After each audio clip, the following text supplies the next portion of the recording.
Hey guys, Tez here and welcome back to my channel. In today's video I'm going to be sharing how I prepared for my primary care network or PCN pharmacist interview. Now PCN roles are fairly new and I feel that there's not enough information about them out there, so I just thought I'd share with you guys what I did and hopefully that helps you if you have an interview as well.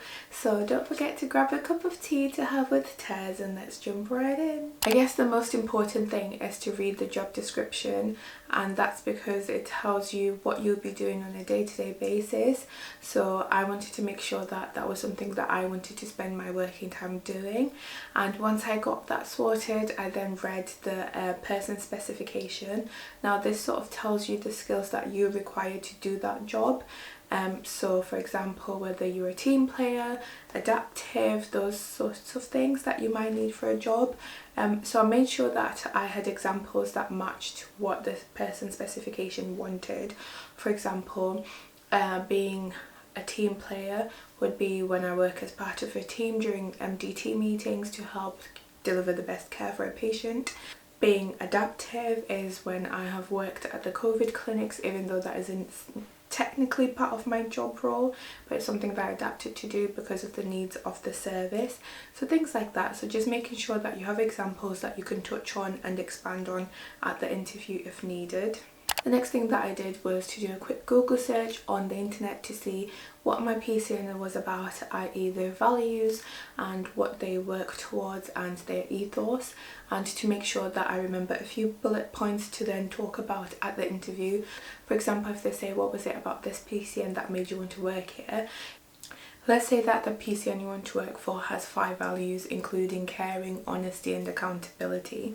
You could say that that was a positive for you because you want to be accountable for your actions. If you do something wrong, you want to let the patient know because you want to have an honest sort of way of practice, and that encourages your patients to trust you because they know you admit to your faults, things like that.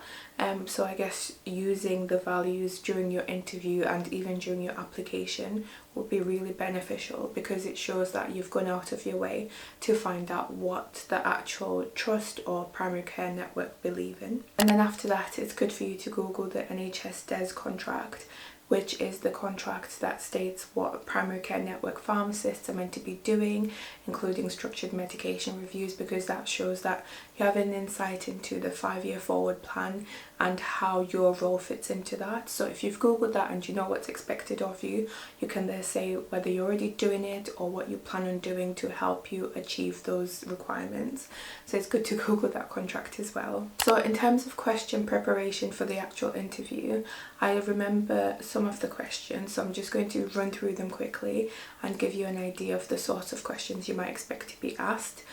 So one of the questions I was asked is, describe a time when you were disappointed, and for me that was quitting piano when I was younger, because now I'm doing it again and I feel that I would have been so much further forward if I just continued.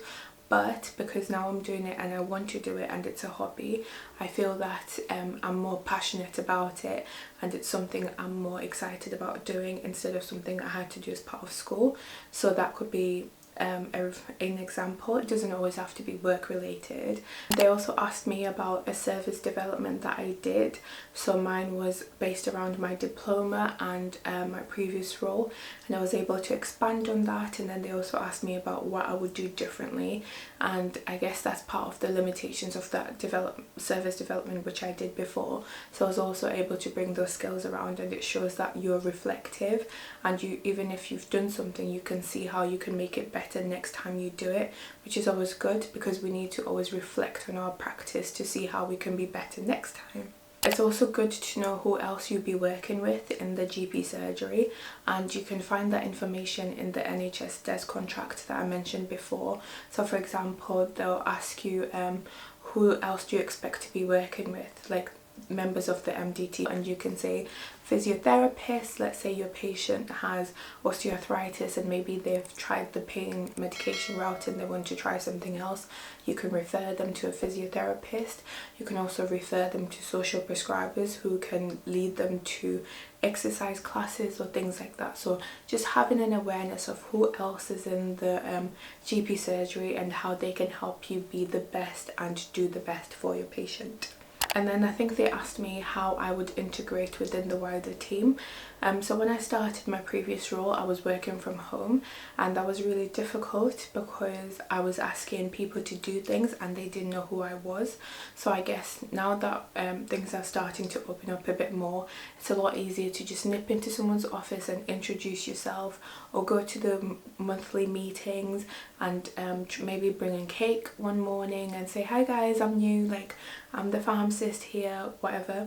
And things like that just help people put a face to the name, and when you then ask things, because they know your personality, they'll know that you're not trying to be rude or trying to be maybe pedantic, and you're just trying to do the best for your patient. Because I feel like it's very easy to be misunderstood when you're typing, so it's really important that people have a relationship with you, because then they're more likely to like you and do what you say. So they also asked me to describe my pharmacy career up to that point and how I thought it would help me towards that role. And I was able to say, because I've done the diploma and because I was working in a teaching hospital, my clinical knowledge was very good, if I do say so myself, girl. And that meant that I would be able to pick up on a lot of things when doing medication reviews. For example, if someone has edema and it's all the way to their back, I can say that's not good, we need to get you some help. Whereas if I hadn't worked in the hospital before, I might not have known that that's a red flag, you know, things like that. And also I was able to say, because I worked on the acute floor, so transfer of care is very important, and I know how important it is to make sure that someone's medicines are accurate, because the wrong medication can lead to the wrong treatment for the patient, which could sometimes lead to further hospitalization or death, and obviously we don't want that. So I guess I was able to you can just nitpick on the little things that you've done and say how they help you. Even if you work in community pharmacy, you can say things like, well, you know that it's really important to make sure prescriptions are accurate and repeats are accurate, because when it's not, it's really difficult for community pharmacists to do their job, because they don't always have the patient's record to them. So making sure that patients' medications are up to date and correct makes their life easier. Do you know, things like that? So you can always find something to say. So finally they asked me what my co-workers and friends and family would say are my greatest strengths and weaknesses. And for my weaknesses, I am very, I'm a complete finisher. So if something doesn't make sense, I will keep digging until I get to the bottom. And sometimes you don't always have the time for that, so you need to know when to stop, park it, and maybe give it to someone else to follow up, or do it at a different time, which I'm not always good at. But then I said that it's also positive, because it means that I would do my best for a patient. For example, if they're on aspirin and I don't know why, I'll keep going, even if I have to go through their records till 1991 or whatever. I'll still do that until I find a reason why, because if I feel like it's on primary prevention and they don't need that anymore, then we can stop it. So I think that's kind of good and bad.